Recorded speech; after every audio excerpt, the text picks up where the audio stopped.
Banjir dan longsor yang menerjang Aceh, Sumatera Utara, dan Sumatera Barat diyakini menjadi alarm serius darurat kerusakan lingkungan. Pasca banjir bandang, tumpukan kayu gelondongan menumpuk di sungai di wilayah Tapanuli Selatan, Sumatera Utara. Sebelumnya, sebuah video amatir menunjukkan kayu-kayu tersebut hanyut terbawa banjir. Gelondongan kayu-kayu ini hanyut saat banjir bandang melanda 4 desa di Kecamatan Batang Toru, Tapanuli Selatan, Selasa lalu. Wahana Lingkungan Hidup Indonesia, WALHI, menyebut penyebab paling serius dari bencana di Aceh, Sumatera Utara, dan Sumatera Barat karena alih fungsi lahan. Aktivitas penebangan dan pembukaan lahan membuat kondisi hutan dan resapan air berkurang, sehingga meningkatkan risiko banjir bandang selama beberapa tahun terakhir. Kita bisa lihat gitu ya, dari sejarah karhutla, dari sejarah banjir bandang, lalu longsor, kita bisa lihat berapa banyak tumbukan-tumbukan kayu bekas tebangan gitu ya, bekas tebangan yang hadir yang bisa kita lihat gitu ya. Nah, ini kan memperlihatkan bahwa aktivitas ilegalnya ada, masih eksis gitu ya. Penegakan hukumnya belum menggunakan sistem teknologi yang maksimal gitu. Contohnya gitu ya, kalau kita lihat gelondongan kayu yang begitu besar di Sumatera Utara, Aceh, dan Sumatera Barat, kita bisa melihat bahwa seharusnya dengan pendekatan remote sensing, dengan pengawasan melalui citra satelit, seharusnya ini bisa penegakan hukumnya bisa secara langsung gitu ya, menyasar aktornya gitu ya. Kementerian Kehutanan bilang, kayu gelondongan yang terseret banjir bandang di Sumatera Utara adalah pohon-pohon lapuk dan pohon liar. Kemenhut membantah kayu gelondongan akibat pembalakan liar hutan, melainkan hasil penebangan legal di area pemegang hak atas tanah PHAT. Meski demikian, Kemenhut akan menyelidiki lebih lanjut asal kayu gelondongan tersebut. Untuk sumber kayu itu dioperakan oleh Pak Wamen juga. Satu adalah kayu lapuk, dua juga kayu yang akibat tadi siklon tadi, pohon tumbang ya, dan ketiga juga di area-area penebangan kayu-kayu yang berasal dari area penebangan. Tadi juga disampaikan oleh Pak Wamen, kita deteksi bahwa itu dari PHAT, di APH. PHAT adalah pemegang hak atas tanah. Hingga Minggu petang, 30 November 2025, total 442 orang meninggal dunia akibat bencana ini. Sementara 402 orang hilang. Kepala BNPB, Letjen Suharyanto mengatakan, jumlah korban meninggal meningkat setelah tim SAR mulai mengevakuasi para korban. Selain korban jiwa, sejumlah akses di 3 provinsi tersebut masih terputus, tidak bisa dilewati jalur darat. Untuk Sumatera Utara, ya, korban jiwa bertambah lagi, ya, karena operasi pencarian pertolongan oleh Satgas Gabungan ini sudah berhasil menemukan yang kemarin dinyatakan hilang, ya. Dan juga untuk yang masih hilang ini bertambah lagi karena ada laporan-laporan baru dari masyarakat terdampak. Itu biasa kalau terjadi bencana, ya, itu tentu saja itu akan berkembang dengan berjalannya hari. Hingga kini, pemerintah fokus pada pemulihan jalur transportasi agar pengiriman logistik bisa cepat tersalurkan kepada seluruh korban banjir. Tim Liputan, Kompas TV.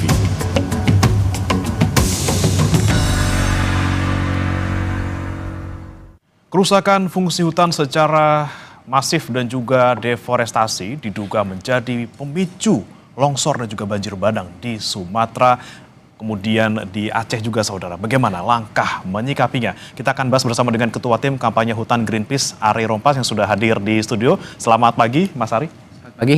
Ya. Hadir juga melalui sambungan daring, saudara, ada Wakil Ketua Komisi 4 DPR RI, Alex Indra Lukman. Selamat pagi, Pak Alex.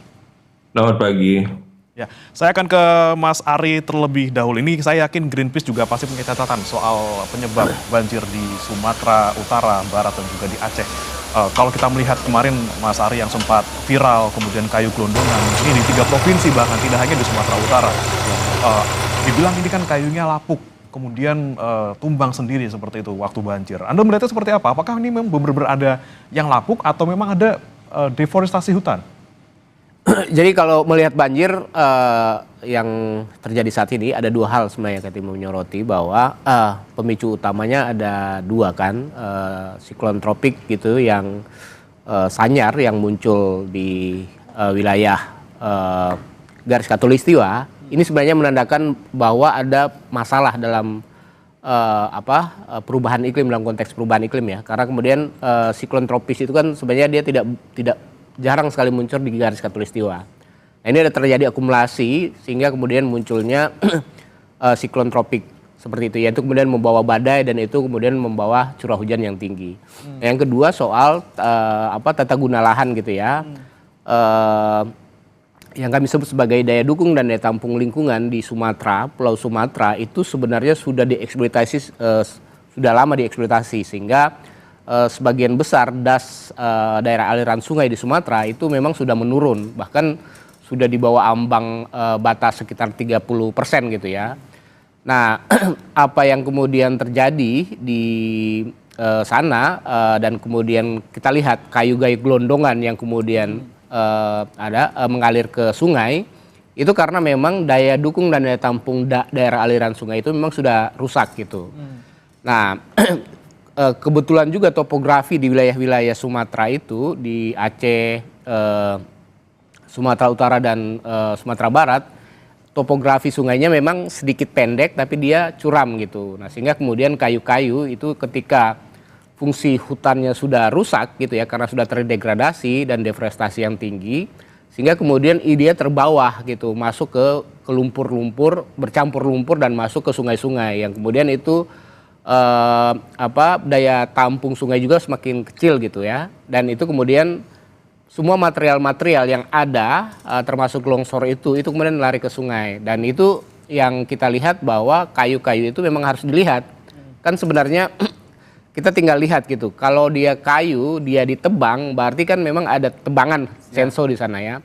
Nah, kalau dia kayu yang memang dia lapuk, itu juga bisa kelihatan. Atau kemudian kayu yang memang juga longsor itu masih ada akar-akarnya. Nah, tinggal sebenarnya dilihat, ada dua menurut saya. Kalau itu kemudian dari konsesi-konsesi izin yang memang diberikan sama pemerintah, itu harus dicek gitu, karena bisa jadi itu berasal dari tebangan-tebangan yang legal. Tapi bisa juga ada tebangan-tebangan yang illegal logging yang banyak dipertanyakan orang kan. Nah, illegal logging itu kan harus dilakukan investigasi. Nah, persoalan sekarang kemudian kementerian langsung ngomong atau pihak-pihak Kementerian Kehutanan ya gitu ya, ngomong ini bukan akibat dari penambangan liar gitu. Yang padahal mereka belum melakukan investigasi. Nah, ini yang kemudian membuat orang bertanya-tanya kenapa gitu ya. Itu langsung disimpulkan padahal belum melakukan investigasi. Nah, itu yang penting sebenarnya harus dijawab oleh pemerintah dengan pertanyaan-pertanyaan seperti itu. Oke, nah ini dia yang kemudian jadi pertanyaan kami juga. Saya mau tanya ke Pak Alex. Pak Alex, ini kan Anda DPR dari Dapil Sumatera Barat kalau tidak salah, Pak Alex ya? Betul. Ya, Pak Alex, kalau Anda melihat bencana yang terjadi dalam beberapa hari terakhir ini, kemudian disebutkan bahwa ini memang ada beberapa faktor, ada soal iklim dan juga disebut ada juga soal masalah lingkungan gitu ya. Anda melihatnya seperti apa? Apakah memang ini dua faktor itu yang menjadi penyebabnya atau ada faktor lain? Ya, saya harus mengatakan apa yang disampaikan oleh Mas Ari itu benar ya. Ini memang faktor iklim ekstrim yang pertama kali terjadi ya. Nah, tapi di luar itu juga kita selama ini juga sudah menyoroti soal alih fungsi lahan, di mana kemudian lahan-lahan pertanian, lahan-lahan hijau itu sudah menjadi perumahan ataupun industri, yang kemudian menuntut masyarakat untuk membuka lahan pertanian yaitu di kawasan hutan gitu. Ini kan juga menjadi sebuah hal yang sudah kita biasakan sehingga kemudian terjadi bencana seperti ini. Menurut saya se-ekstrim apapun kemudian ya atau bencana iklim yang terjadi kemarin ini itu mungkin akan menyebabkan banjir ya, itu pasti ya, tapi tidak akan membawa kemudian yang oleh di kampung kami disebut bencana Galodo, yang tidak akan membawa kayu-kayuan dan seperti material yang kita lihat sekarang ini di layar gitu. Nah, ini yang pasti kita usut apa penyebabnya. Oleh karena itu Komisi 4 juga sudah memutuskan pada hari Kamis depan itu akan memanggil Menteri Kehutanan beserta jajaran untuk paparan tentang penyebab dan tentu saja langkah-langkah antisipasi ke depannya seperti apa. Oke, apa yang akan didalami lagi Pak Alex terkait dengan hal ini ke Kementerian Kehutanan di hari Kamis nanti? Ya, yang kita fokus terutama untuk daerah aliran sungai ya. Seperti apa kemudian yang mendapatkan izin Ya, terutama juga kemudian seperti apa yang disampaikan oleh Mas Ari tadi, kita juga menyadari sekali sekarang pemerintah sedang membuat one map policy ya.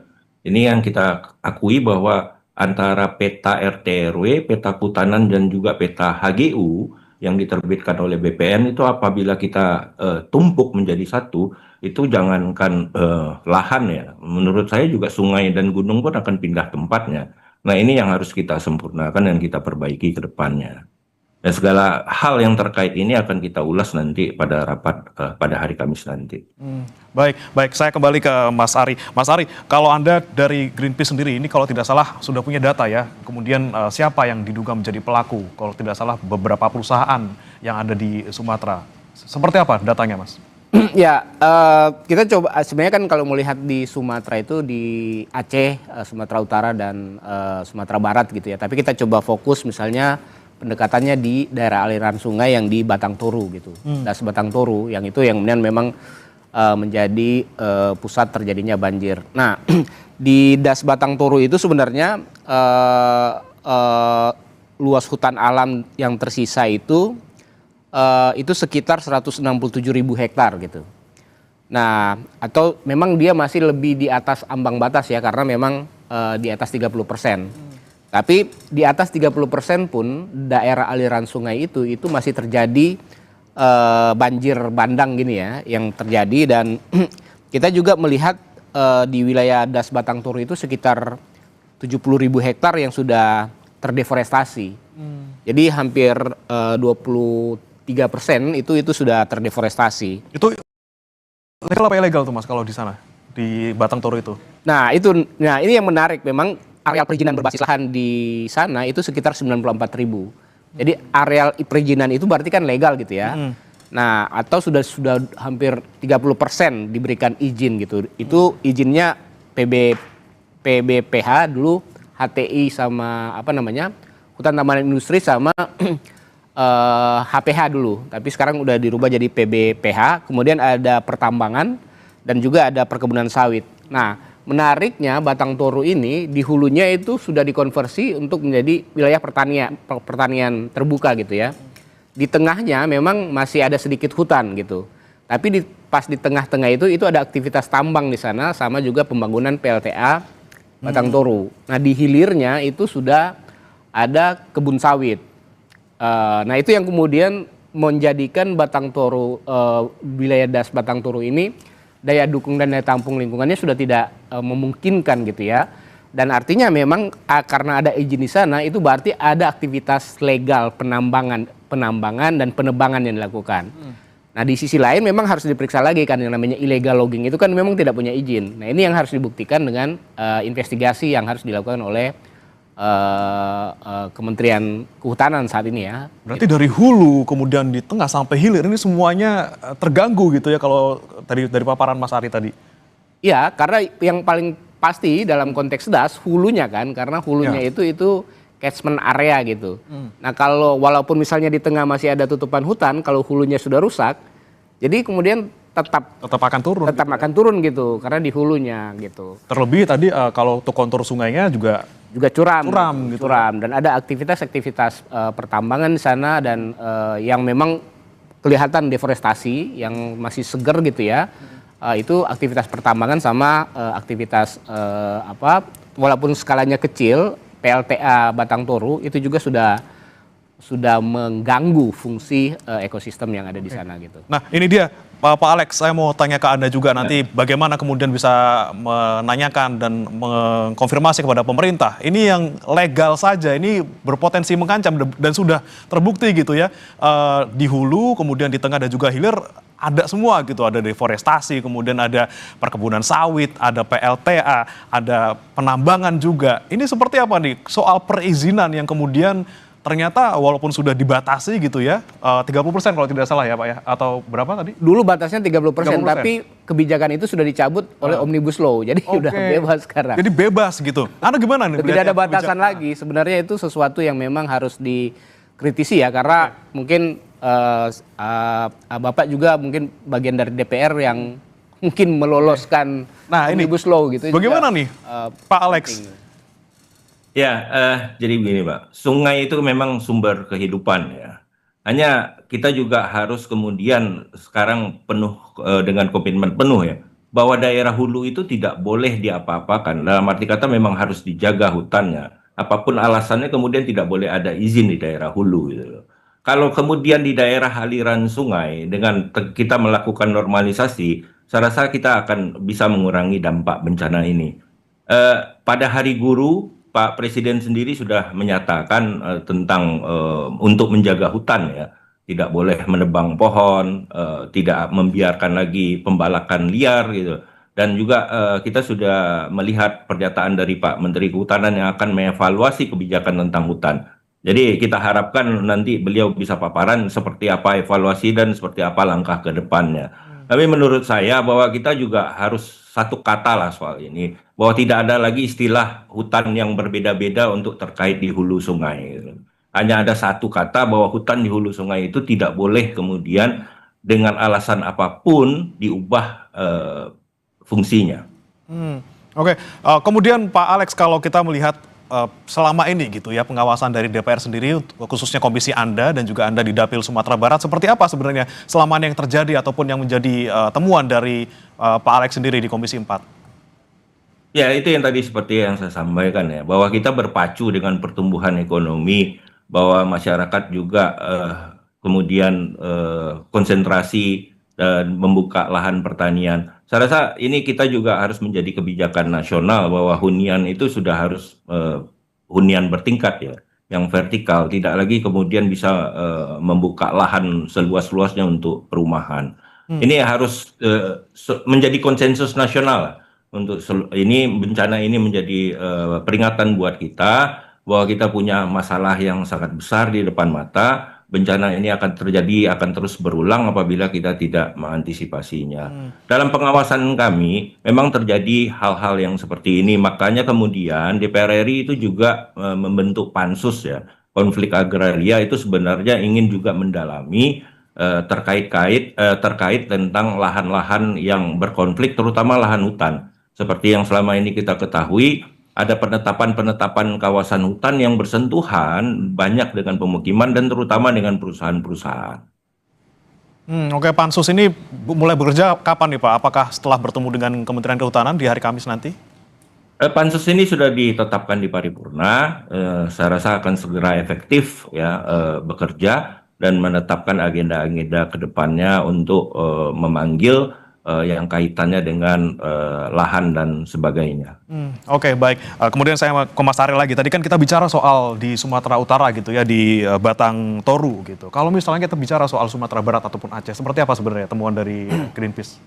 Ya sebenarnya hampir sama ya, karena dia Pulau Sumatera ini itu sudah dari awal dieksploitasi gitu, deforestasinya. Jadi tinggal tersisa sebenarnya di Bukit Barisan. Nah sisa-sisa di Bukit Barisan itu sekitar 10 sampai 14 juta itu yang masih tersisa sebagai hutan alam gitu ya. Hutan alam memang fungsinya memang kategorinya dia masih tutupan hutan yang bagus. Tapi di sisi-sisi pinggir-pinggirnya itu sudah terkonversi semua. Jadi sudah terdegradasi, terdeforestasi, kemudian sudah beralih fungsi. Tadi menjadi pertanian, perkebunan, pertambangan. Nah, untuk di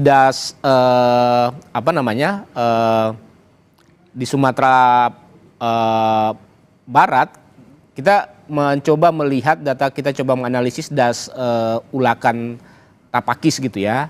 Itu hampir sama juga. Jadi das Ulakan Tapakis ini juga sudah hampir ambang batasnya itu sekitar 30% gitu ya, dasnya. Jadi memang daya dukung dan daya tampungnya itu memang sudah bermasalah gitu. Jadi walaupun curah hujannya gitu ya tidak terlalu besar, itu akan berpengaruh. Nah, apalagi dengan curah hujan yang besar gitu ya, akibat dari siklon tropik yang kemudian ini akan berpotensi terjadi terus berulang gitu ya. Karena ini sudah sesuatu yang langka tapi sudah terjadi. Artinya ini kemungkinan akan terus terjadi ke depan dan akan prediksinya akan terjadi lagi. Nah, kalau melihat di wilayah-wilayah itu termasuk yang di di Sumatera Barat gitu, yang kemudian juga tebangan-tebangannya itu sampai ke laut sekarang kan gitu ya. Nah itu juga memang berarti kan ada aktivitas pertambangan di sana, aktivitas penambangan di sana, penebangan hutan yang ada di wilayah-wilayah hulu Das Ulakan Tapakis ini gitu. Ulakan Tapakis ya. Ya. Oke, itu di Sumatera Barat ya Mas Ari? Sumatera Barat, ya. Kalau di Aceh sendiri ada catatan nggak Greenpeace? Aceh sama juga sebenarnya kan, kalau Aceh karena dia agak tersebar ya. Aceh itu agak tersebar, tapi kalau dilihat di Bukit Barisan dan beberapa wilayah itu juga konversinya sawit, ada sawit di sana, ada di wilayah hulunya masih ada tambang, ada ada HPH logging ya. Itu sama, jadi komoditasnya sama. Itu dulunya HPH, kemudian jadi HTI, sawit, dan sekarang ada tambang. Jadi komoditas-komoditas yang berbasis lahan itu, yang ekstraktif itu yang kemudian mengkonversi hutan-hutan gitu ya, yang di hulu gitu sampai ke hilir, sehingga memang daya dukung dan daya tampung lingkungannya menjadi terganggu gitu. Oke, ini lagi-lagi soal ada pembalakan liar, penambangan, sawit juga di sana ada gitu ya. Kemudian Pak Alex, yang kami soroti juga ini kan pernyataan dari Kementerian Kehutanan yang bilang bahwa kemarin belum apa-apa nih, belum investigasi, udah bilang ini tuh bukan soal pembalakan liar tapi soal pohon yang sudah lapuk kemudian terbawa banjir. Nah, catatan Anda mungkin untuk Kementerian Kehutanan juga nanti yang bisa Anda cecar juga nanti di hari Kamis seperti apa, Pak Alex? Ya, saya rasa kita merujuk kepada pernyataan terakhir dari Pak Menteri Kehutanan ya, yang sudah menyatakan akan melakukan evaluasi dan akan merumuskan kebijakan yang baru terkait kehutanan kita. Saya ingin merujuk itu menjadi titik awal untuk perumusan kebijakan tentang kehutanan kita ke depannya, sehingga bisa mengantisipasi bencana yang seperti disampaikan Mas Hari, kalau sekarang sudah terjadi itu bisa kita pastikan akan berulang. Nah, terkait kebijakan secara nasional ya, perumusannya. Saya ingin mengatakan seperti ini karena saya pernah hidup di Padang ya. Saya pernah merasakan gempa yang berulang kali di Padang, sehingga kemudian masyarakat itu karena takut dengan tsunami, akhirnya lari ke daerah yang lebih tinggi. Nah, kalau kita bicara daerah yang lebih tinggi kan berarti bicara di kaki bukit gitu loh, di kaki gunung. Bahwa Sumatera Barat ini merupakan bagian dari Bukit Barisan. Nah, akibat kemudian pembukaan lahan untuk perumahan di daerah kaki bukit, ini juga akan menyebabkan terjadinya banjir yang seperti ini gitu loh. Nah, apa yang ingin saya sampaikan adalah bahwa kita juga harus kemudian merumuskan sebuah peraturan menjamin bahwa pembangunan yang bertingkat itu juga anti gempa. Itu juga kemudian akan menjadi shelter untuk daerah-daerah yang punya potensi tsunami. Nah, itu yang kemudian saya rasa kita semua harus duduk bersama. Ini bukan hanya soal kehutanan, tapi juga ada kementerian-kementerian teknis lainnya yang berkaitan. Oke, baik. Saya ke Mas Ari lagi, Mas Ari. Kalau melihat seperti yang sudah kita lihat akibatnya beberapa hari terakhir ini, kemudian apa sih yang seharusnya sekarang dilakukan gitu ya? Selain mungkin penanganan, evakuasi, bantuan, apa sih yang bisa paling dekat dilakukan oleh pemerintah? Jadi sebenarnya soal bencana ini kan selalu ditanggapi responnya reaktif gitu ya. Ketika ada bencana baru dilakukan. Nah, kalau melihat dalam persoalan bencana banjir saat ini yang sedang terjadi, ini seharusnya kami melihatnya ada 3 hal gitu ya. Karena tadi ini persoalan perubahan iklim yang kami sebut udah menjadi krisis. Jadi krisis iklim sudah ada di depan mata kita. Nah, krisis iklim itu kan harus dilihat atau harus mencari solusinya secara struktural. Nah, bagaimana solusi secara struktural adalah bagaimana Indonesia itu menjadi bagian dari negara-negara yang berkomitmen untuk memastikan pemanasan suhu global itu harus di bawah 1,5 derajat Celcius. Nah, itu kita juga bagian dari negara yang setuju dengan Paris Agreement. Nah, 2 hal yang kemudian bisa dikontribusikan oleh Indonesia itu adalah menurunkan emisi dari sektor volu atau tata guna lahan termasuk deforestasi dan juga transisi. Nah, itu harus dilakukan, dikombinasikan dengan model ekonomi kita gitu. Itu yang harus dilakukan. Yang kedua memang pemerintah ini harus melakukan evaluasi lagi. Mengevaluasi semua izin-izin yang dikeluarkan dan itu berbasis pada ecoregion karena Indonesia ini itu basis ekosistemnya adalah ecoregion. Nah, ekoregion itu harus dilihat juga ke level lebih kecil soal daya dukung daya tampung daerah aliran sungai. Nah, batas 30% itu harus dipastikan dikembalikan lagi. Nah, itu harus dilakukan evaluasi dan dipulihkan wilayah-wilayah yang sudah kritis gitu. Wilayah-wilayah yang kritis memang harus dipulihkan. Nah, itu yang harus dilakukan. Nah, yang ketiga ini yang paling penting adalah sebenarnya kita meminta negara ini menetapkan wilayah bencana ini sebagai bencana nasional gitu. Karena persoalan hari ini yang sedang terjadi di sana dan kita lihat misalnya beberapa di Sibolga gitu ya, masyarakat udah kehilangan, udah kehabisan bahan pangan gitu ya. Nah, itu harus terus direspon. Kemudian data-data yang ada sudah 400 yang meninggal ya, bahkan yang hilang juga masih ada. Nah, itu butuh respon yang cepat untuk menemukan mereka gitu kan, dan memulihkan wilayah-wilayah dan rumah-rumah mereka yang rusak. Ini butuh resource yang besar karena saya pikir pemerintah daerah itu masih gagap dalam melakukan itu, sehingga kemudian dengan ditetapkannya ini menjadi bencana nasional, distribusi dan penanganan ini bisa cepat. Nah, ini yang saya bilang harus integrasi. Jadi nggak bisa kemudian hanya dibilang respon cepat yang harus dilakukan ya. Respon yang cepat yang harus dilakukan sebenarnya menetapkan ini menjadi bencana nasional sehingga kemudian ini bisa resource-nya bisa diperkuat dan gitu. Baik, terakhir saya ke Pak Alex. Pak Alex, lagi-lagi ini desakan untuk menetapkan bencana nasional ini kemudian mengemuka dari berbagai pihak gitu ya, melihat dampak yang luar biasa, kemudian korban yang juga luar biasa. Bahkan pemerintah daerah juga banyak yang sudah give up gitu ya untuk menangani ini semua. Perlukah kemudian segera mungkin untuk kita tetapkan bencana nasional, dan apa yang paling dekat harus dilakukan pemerintah dalam bencana ini, Pak? Ya, saya tidak ingin mengomentari ya, tidak ingin memberikan pernyataan tentang kesiapan pemerintah daerah di provinsi lain. Tapi kemarin saya mendampingi Ibu Ketua Komisi 4, Ibu Titik Soeharto ke Sumatera Barat. Kami melihat bahwa pemerintah daerah masih bisa menjalankan fungsinya dengan baik. Ya. Salah satu kriteria dari status bencana ini adalah soal kesiapan pemerintah daerah.